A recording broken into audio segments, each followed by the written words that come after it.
The name Serious Danger comes from, or basically people telling me that it was a dangerous sound and all that, but it actually comes from an old record by the Teardrop Explodes, which I used to like, and I thought, hey, why not?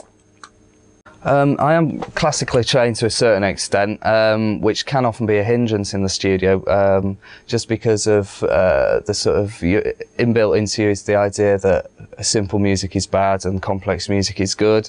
So often, especially when I've been engineering and you end up, or programming, you end up doing a one-finger melody and things like that. It's kind of quite refreshing actually to get away from any sort of training at all, and I don't think it's a necessity to be able to do music, especially in this day and age. Obviously on the studio side it is important to get into your equipment, to know it, to get an overview of how mixing desks work, to understand some of the principles involved in making records or making tracks, because I think as a producer it's very important that you shouldn't really rely on an engineer to do all this for you, and I know it's not always easy to get an opportunity to learn these things, but it can always benefit your records, your sound, and you can be totally happy with what you're putting out. Right, my current sound is most obviously described as speed garage, or speed garage is the incarnation that appeared a year or so ago. Obviously people tend not to you know, go with the descriptions that are given to their music, but I'm quite happy with that. It's kind of a mix of techno influences, of British hardcore influences, of jungle, and of course house music. Garage hasn't played a particularly important part, although I was linked with that scene, but I was getting played alongside more sort of two-steppy things. It's definitely a rough sound, you could say underproduced sound, but everything is deliberately grungy, rough. It's all about the bass really, and the melody of course. So it's kind of, I like to think of it as a unique sound. There was obviously a lot of people who were in the same ballpark, sort of 187 doing a lot of good stuff, and Loop de Loop, similar sort of harking back to British rave sounds and things like that. But I like to think of it, it was pretty unique. I don't think anyone was quite as rough and as sort of hardcore influenced. So that's how I see it really. Yeah, it has developed the sound from when I originally started, which was probably a year and a half ago now. It's kind of become slightly smoother. I mean, the new single has got, I suppose, a commercial edge, if you like, but I think my stuff has always been accessible. There's obviously a very heavy reliance on bass. It's just a shame maybe the scene has moved slightly away from playing the records, but I've been used to this, because before the success of Deeper and Love Is Forever and the ISB records, I was, you know, maybe selling 200 copies of things that were similar. So it's developed as it would do. I don't think they all sound the same. But maybe they do, I don't know. The studios I normally work in are the Fresh studio that I'm in at the moment. We have two rooms here. There's the pre-production room and the main mixing room. I do some work at home, just on a sampler and Atari setup, and I've mixed a couple of the things I've done in like reggae studios in Greenford, just to places like that, just to get a bit of a different vibe from the general polished house sound. So anyway, with a bit of a vibe and dangerous wiring really. Well, I first got into the music thing and the studio thing I was at college. I studied music at college. They had a bit of a little studio there that was free to use, and living on campus, we were there most nights and most weekends when we were out in the London clubs and the like. And I helped out on one of my friend's early records, and he later went on to be part of Strike, who had a bit of success with You Sure Do. So it was kind of like got a bit of a break there. Sort of moved, got to know Fresh through that, and started out doing a bit of engineering on a few sessions. I was always doing my music as well at the same time, so I used some of their downtime at weekends and the like. And it kind of progressed through that really. Eventually got the opportunity to put out a few records, and it's kind of just the eternal slog, the classic story really. A lucky break.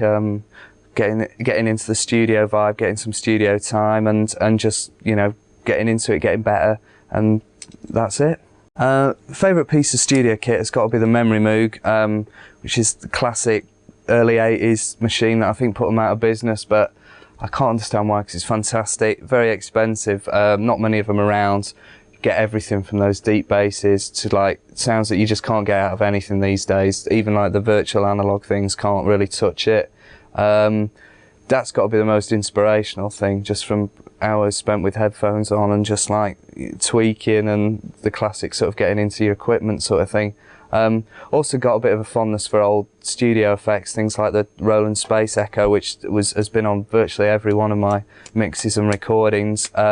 Also like the Electro-Harmonics, Memory Man, things like that, anything with a bit of dirt, anything to get away from the current trend for really over-the-top glossy effects. Right, well the techniques I use, I mean, I used to make jungle records back in about '94, and a lot of it actually comes from there. Not that it's old hat now, but there's a tendency with like the loop samples and that I'm using to cut them up over the top, to filter them, to recycle them, to time stretch them, to replay them basically, to make them new. So a lot of my rhythm tracks are basically cut-ups of loops over the top, pitched, transposed up and down. That's one of my main things for getting a bit of an interest in the what's normally just a standard 4/4 sort of thing. I use a lot of filters. I use a lot of really bad effects, things like zoom. When I say bad, lo-fi effects. Anything for a bit of grunge. I think probably my secret weapon is a really old worn stylus that I have on a pretty low quality record deck at home, which can take all the top end out of my loops, so give it a real nasty club sort of sound. Anything like that. I'm quite into broken equipment, anything, for example, like the Memory Moog, which isn't always in tune, anything like that. And also things like just dropping a stylus down on a record at a random point, sampling whatever's there and treating that and having to use that sort of self-imposed restrictions really. And I think it all goes together to give you a bit of a unique sound, and I'm all for people who have a bit of a unique sound and you can kind of explore what you're trying to do yourself. So basically anything that you've got lying around can be used and abused. Well, it's finished is the obvious answer there, but on remixes I'll spend a couple of days, 3 days. What the A&R people don't normally hear is like, I normally do one version finish and then we'll totally rewrite it. It's just a personal thing, probably psychological problems, never been happy. But yeah, a couple of days, 3 days. On my own productions I've spent anything from 3 or 4 hours to sort of a week probably, going back. You can always spend far too long on these things, and I find that often the first thing you lay down is the best. Okay, the album, the programme, which is coming out shortly, is probably a bit of it's kind of a collective thing, a bit of an end of an era for me. It's a lot of tracks that I've done from Deeper and that onwards, a lot of dub plates that were going around, a couple of remixes I've done for other people, sort of spanning from a year and a half ago to the present day. It's also got the new single with Carlton on, which I was very pleased with. So it's kind of like, if you like the sound, I think you'll pretty much like it, and you can see there's something a bit different going on there, and so give it a go. Best advice for getting into remixing, studio and music sort of in general is probably to beg, borrow and steal what you can. A lot of people who are interested in this stuff naturally have friends who are interested in similar things, so you know, clubbing together to get some cheap studio time, or finding people who have studios in the bedroom is the most obvious thing to finding what you're good at and to see how well it's going to go for yourselves. Courses and things like that are expensive, and even if you get grants and stuff these days, it's not always courses that probably translate to the music you want to make. You have to expect to have a certain amount of theory and things like that. So I'd recommend that you do beg, borrow and steal. You get in with the right people if you can, without being too false about it, and just try and learn from there, because you know, you can make a record in your bedroom still with an Atari and just a sampler, so there's no need to go out all out expensive studio or expensive training really. Also, if you're slightly further up the ladder and you're trying to get a break, it's always worth hounding the A&R men for mixes on spec and things like that, because if you've done stuff that is worthwhile and people can appreciate as being good, you can get A&R men to agree to let you do mixes for free, and if you're prepared to do that, which you must be to get any further, you know, that's a really good start. You get your name around. To a certain extent, it is about getting your name around. So that's really kind of one way you can do it. Okay, this is Fresh Records Studio 1 in sunny Ladbroke Grove. Just give you a little tour of the main studio. This is where most of the mixing's done. We'll start over here. This is the desk. This is the Soundtracks Jade. We've got 32 channels, 32 tracks and monitors. Semi-automated desk there you can see on the TV when it's not showing neighbours. So obviously the patch bay built into the desk here. Pretty good desk, use it for a lot of stuff. A lot of other artists use this studio, people like Love Station, a lot of the Fresh Records artists. It seems to have done us proud anyway. Bit of a step up from what we used to have, which was an old AMEC desk.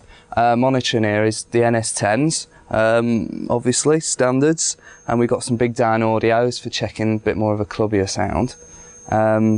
Yeah, it does us proud. If we move around here a bit, we've got the ADATs, which are controlled from here, the BRC. Very important studio fan, because it's a bit like the Blackhollow cold cutter at times. I'll come back to that vac rack thing. So there's the mixing side. This is where it all happens, starting building up. Still using the old trusty Atari notator, essential if you're into dance. Very tight, very easy to use, loops things automatically, anything for an easy life and all that. Trusty M1 is our master keyboard, great for all those 89, 90 banging pianos, but mostly used just as the master these days. Unfortunately, it's past its prime, unless someone, you know, starts using it again, and we'll be back on it. Little bit of analog stuff here, a massive gap, I think someone's nicked something, not sure who that was, probably one of the artists. We've got a bass station for the sort of kind of thinner sort of little analog sounds. The MKS-80 is the sort of Jupiter in a rack, classic Roland thing, oscillator sinks, all that kind of aggressive kind of, anything from bass to lead on that. We've also got a Matrix, which is a bit of a sort of secret weapon really, some glossy sounds out of that. Great presets that you've heard on loads of records over the years. Try to avoid them if you can. There is a programmer for this, which probably went here actually. Helps, you know, give it a bit of movement in real time. So this is sort of like, you know, obviously connected up to the Atari through the Uniter, as is this rack of equipment here, which is basically a lot of sampling power here. The 3200, an old 1100 for extra outputs, and the new 5000, which is pretty bad, it must be said at the moment, because of operating problems, system problems and all that. Like, tends to crash halfway through a session, but if Acco want to send me some updated stuff, I'll gladly endorse their products on the next one I do of these. Yeah, obviously a lot better operating system on that, would help it a lot, but its PC compatibility is going to probably help it out a lot with use of WAVs and all that stuff. They don't seem to like talking to these at the moment, but that's another problem for the engineers. MIDI patch bay here to save us going around the back into the rat's nest, pulling things out, damaging things. Up here we've got the classic JV1080 with all the cards. Everyone's used them, everyone needs them whenever they come in. Everyone knows what it does as well. Strings, pads, little leads, basses, real sounds, guitars, bit of vocal, you know, all the band samples, cards are in there as well. Keeps people happy, fairly generic module, as is the Korg, the 05R. Again, a few nice pads, a few trebly pianos, tend to use that a lot. For better, meatier pianos, the Kurzweil module, the micro piano, which also got some really good string sounds. Great for sort of semi-orchestrating backings and that. Not that I really do a lot of that, but other people do. The Technox, which is a bit of a lost classic, was a bit popular a couple of years ago, but it's great for all those Beltram and Dominator sort of sounds, which I think actually are in there as a preset, a few 303 emulations and the like.